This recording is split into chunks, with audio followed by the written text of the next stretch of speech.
Hey guys, Kevin here. As you can see on my desk here, I have a mess of equipment. These are all car related items. They're all car chargers, FM transmitters, audio transmitters. There's a Bluetooth headset here and there's a USB charger. Now, I've reviewed all of these items, and initially what my plan was to review all of them individually and then do a comparison between them all.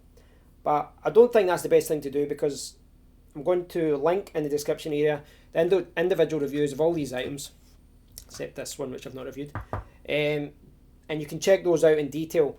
What I think is more productive and more useful for those of you who are watching this is to show you all of these devices, show you the types of devices that you can get, and really just talk about what you should be looking for rather than say buy this one or buy that one.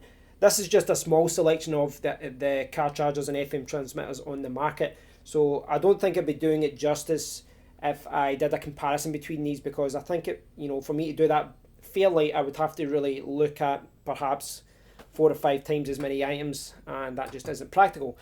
What I'd like to do then is just go through and just show you what you should be looking for.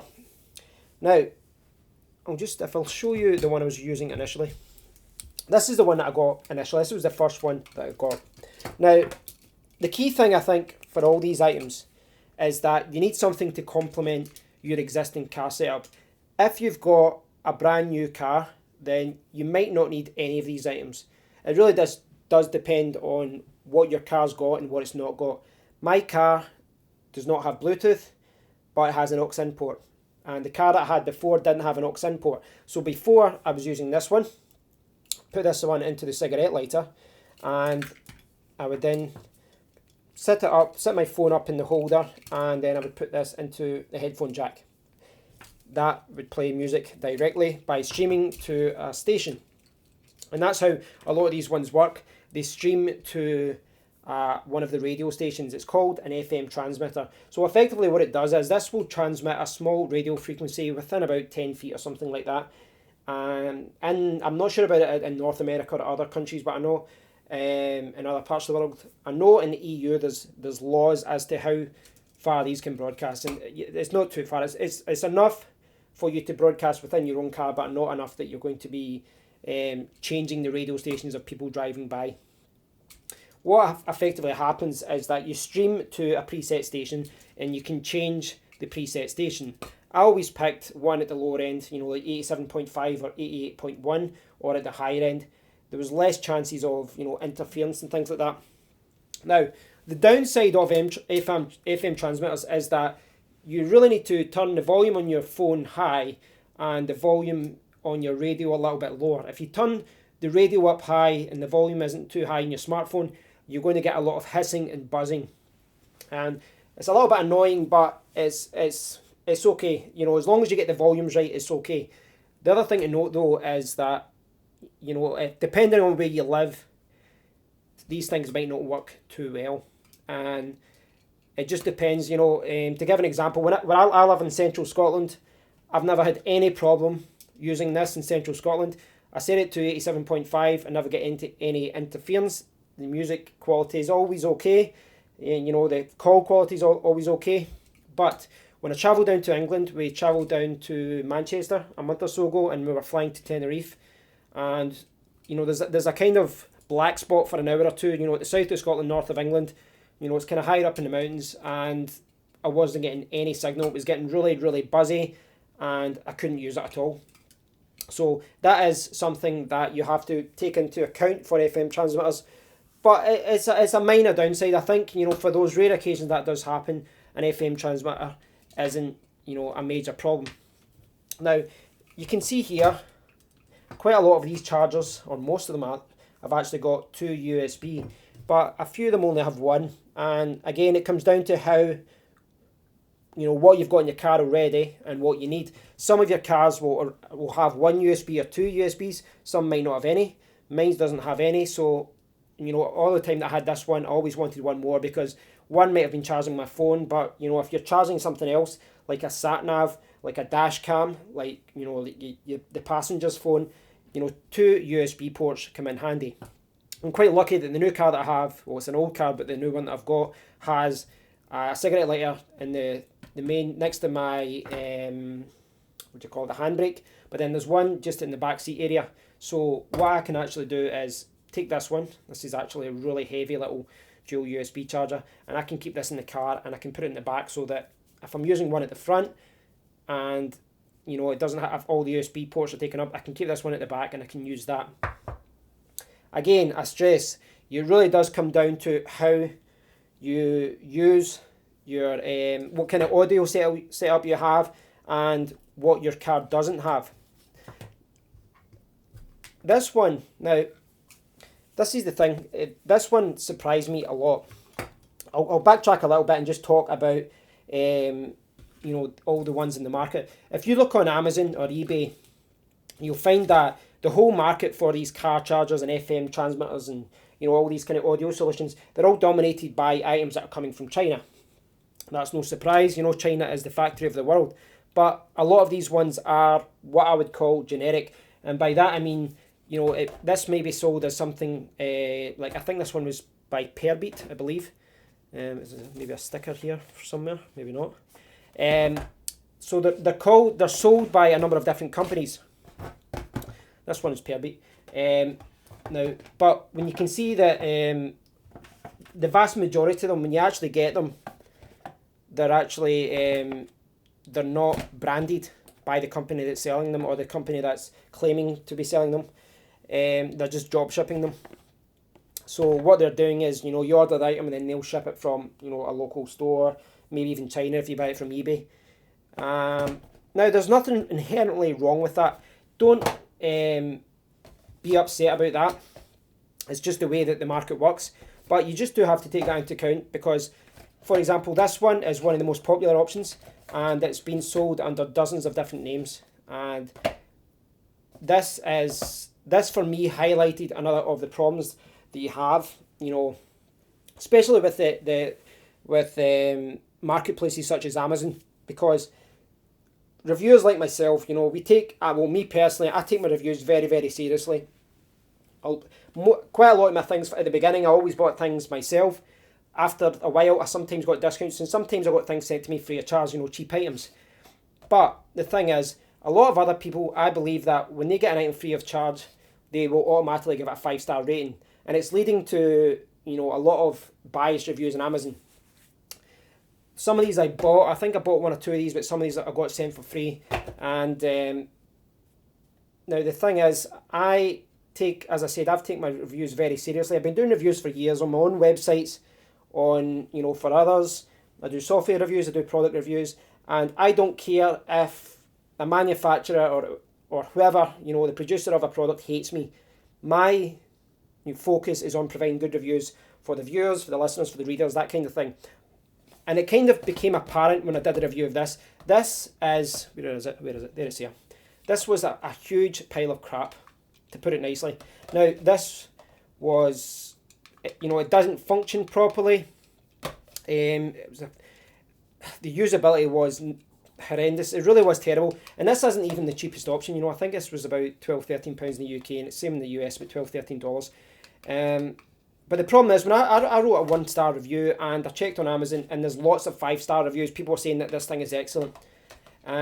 So that is something that I need to stress. You can take my advice on board. You can, you know, look at all these different options. But I think ultimately what you need to do is do your research and be critical. You know, look at these reviews. Don't just look at the 5-star reviews or the 4-star reviews that back up what you're already thinking. You don't want confirmation bias. You want to look at the critical reviews. Bear in mind again, you know, to play devil's advocate, a lot of negative reviews come from people who either don't know how to play it or, you know, they just give up and just give a 1-star review and just go, this sucks, my old one was better. Try and look at a review that's critical but also detailed. And you really do need to do your homework if you want to make sure you don't get a piece of crap. Now, if I just talk about this one as an example, now, this one is very similar to some of the other ones that I had, like these, and these all kind of had similar problems. And again, they're all kind of generic ones from China. Some of them are a little bit better than others, but this one in particular, this one was kind of bizarre because It had this button in the middle, and you can turn it for volume, you can skip tracks. Now all of this seems like a good idea, but it had a couple of problems. One being that when you actually put in a USB drive, if you put in a thick USB drive, you couldn't actually move it. Now this one isn't as thick, but when I put in another one, it's so thick that you can't actually turn it. So all of a sudden you can't even turn anything because the USB drive's in. It's little things like that. Some of the problems also arrive from usability.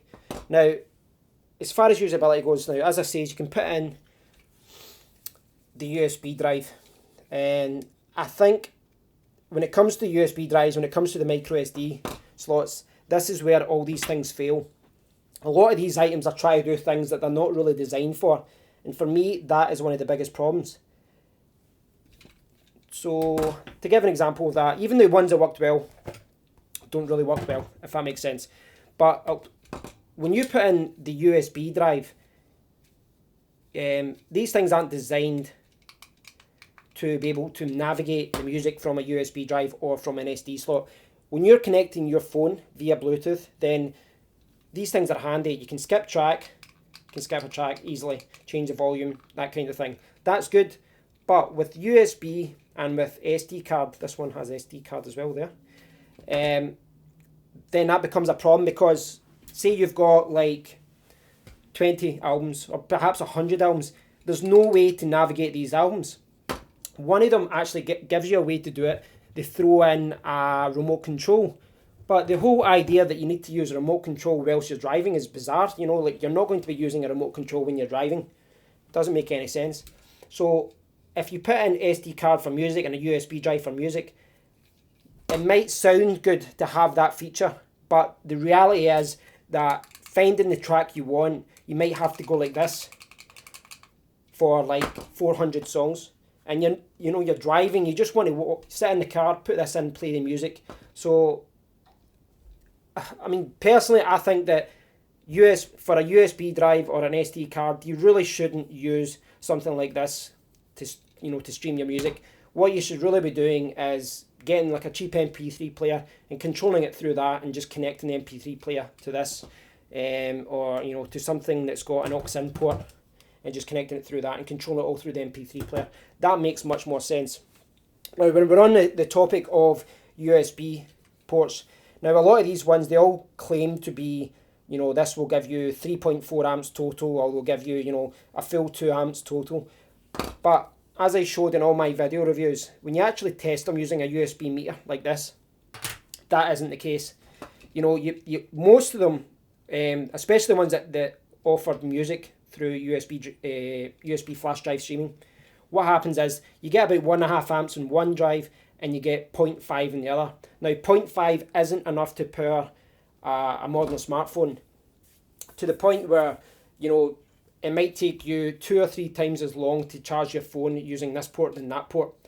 They all claim on the front to give 3.4 amps. They all do it. This one as well, 3.4 amps, but they don't actually deliver it. So they all promise things that they can't deliver. This is the most frustrating thing I found with this. And even the other thing I found as well on Amazon is a lot of these ones, the description of the items don't even match what you're getting in the post. So you really do need to pay attention to the reviews, because honestly there was quite a lot of these ones, and my criticism was on Amazon when I left the review was the fact that the specifications and the description of the item didn't even match the item that was being sold. So you really do have to pay attention to these things. There's lots of other things as well, like there's a practicality of this kind of thing, like where the USB ports are. Now, as I said, these two are too close together, and what happens is, if you're putting the flash drives in, it becomes a pain. You can't use this. This was perhaps, it still was close, but a little bit more practical on the top. But again, it does come down to what your setup is in your car. Because, if I get this up, now in my car, having the USB, ports at the back, if I'm driving, this will maybe face the back. This isn't the most practical for me. But if you've got a cigarette lighter on the front of your unit, this might actually be perfect for you. So again, it comes down to what you want to do, what your car setup is. and how you work things in your car as far as where you position your phone and things like that. Now, just to touch upon some other options here. This is an FM streamer. This is a kind of completely different situation. What this does is you just put it on top of your phone, you tune it to a certain station. I don't know if it's got any battery, I don't think so. Oh, there's there. So you stream it to like 88.1 or whatever, and then it streams to that station. Now, this kind of thing does work, but it is a different kettle of fish from all these things. It's a different kind of item. With this, you're not getting a USB charger. You're not getting other things like being able the ability to add in an aux port or USB drive and all that kind of thing. It is actually quite good. The only thing I would say is it only really lasts about 3 or 4 hours. So you need to either keep it charged when you're on long journeys, or you need to use it in conjunction with a dual charger so that you do have the ports, because this isn't giving you anything to actually charge something. This other solution, this was actually really good. This is a Bluetooth headset, and the idea with this one is you've got a USB charger there, but the idea is that you keep this in all the time, and then when someone calls you, you lift this out and you put it in your ear. Personally, I have no desire to use this, because if I'm in a car, I don't mind if people hear me, you know, when I'm speaking in the car. I only have, you know, personal conversations when I'm in the car myself. If there's other people there, then I'm not going to have, you know, a personal conversation. So for me, this isn't a good solution. But if you're a businessman or something like that, I can see why you'd maybe go for this. And in practice, this actually worked really well. The best ones I found though, the two best, were this one and this one. Now this one is called the T10, and you can see here, I can't even pronounce someone, Patu Uxon. It sounds like a Native American name or something. Now, this one is being sold, again, like all the others, this one is being sold under many different names. You could probably go into Amazon or eBay and find like a dozen or so different companies selling it, perhaps even 20 or 30. And there's a couple of different variations of this one as well. In practice, I've found this one to be one of the best, these two to be the best. This one, you know, the call quality is really good. It's got an aux in port, which is useful. It's got an SD port as well. It doesn't take a USB drive. The main downside to this one is the fact that it's got only one USB. But as far as driving, I've been driving with this one mainly. You know, I've tested them all, but over the last week or two, I've been using this one mostly. And when I'm driving, you know, I can change the volume if I want there, but I've been using it mostly to skip tracks, so I don't have to do it through my phone. You know, it's a bit safer doing that.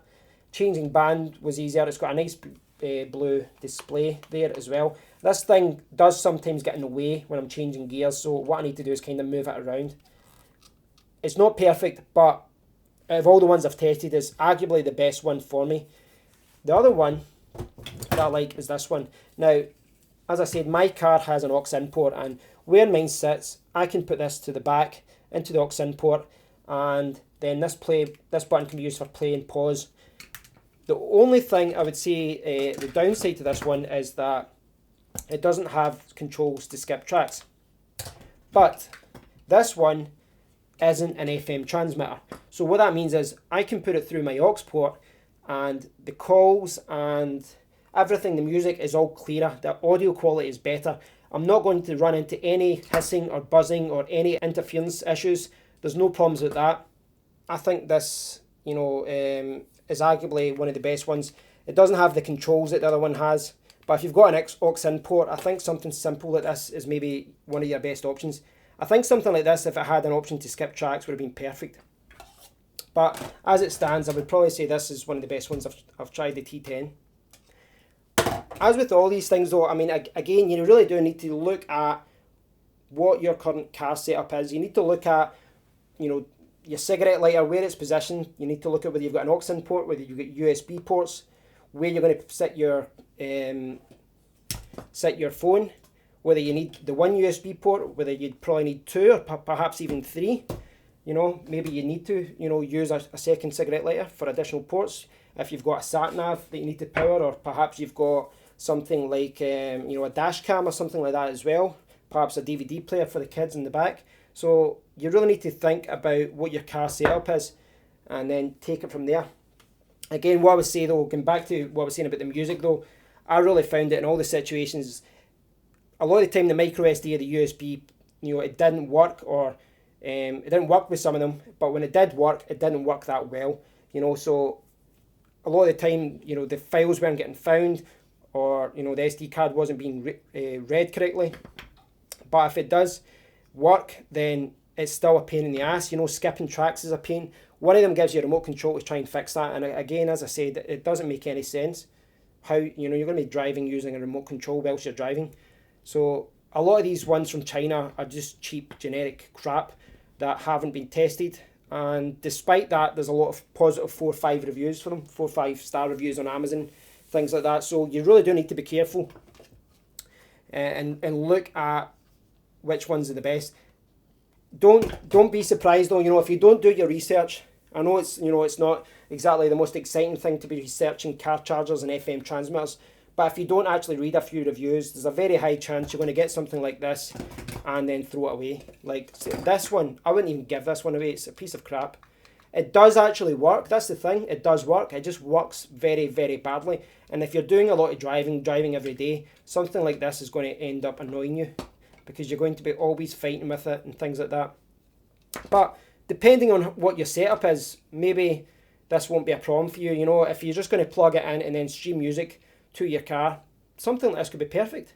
So perhaps I've been a little bit critical of this, but I think it's frustrating to, you get something that says, it's got 2 USB ports, it's got an SD card slot, it's got navigation, blah, blah, blah. And then when you actually test it, you go, well, one of the USB ports doesn't really give a good charge. The USB port doesn't work well. The SD card doesn't read cards well. So they add all these extra features and they aren't actually working. So ultimately, again, as I said, I think you really just have to look at what your setup is, look at what ones are in the market, check what's on Amazon, check reviews. I'll put a link to all the ones featured in this video so that you can check them out. But I do think that a lot of these generic ones from China are quite poor and they don't live up to what they're claiming to do, And personally, I would avoid doing any setup with a USB drive or SD card. It just isn't practical to navigate music when you don't have an LCD interface to skip tracks. You don't have even a button to change folders. What they would have to do, if you wanted to play music through a USB drive or through an SD card, you'd need a charger that had a panel and then like a button that said skip album or skip folder, and then you can skip track. That's what is needed. But unfortunately, none of them on the market seem to have that. The T10 does have a display and it will tell you, actually tells you, I think one of the other ones does as well, tells you the voltage in your car. It tells you if you're connected, your Bluetooth connection. It tells you a few other things, but it doesn't tell you, it doesn't have any functionality for skipping albums and things like that. So again, it's limited in that respect as well. Thanks for watching, guys. I hope you found this useful. I will link to all those reviews underneath and you can check them out further. But if you get any questions about this, please do post a question below. I'll do my best to answer them.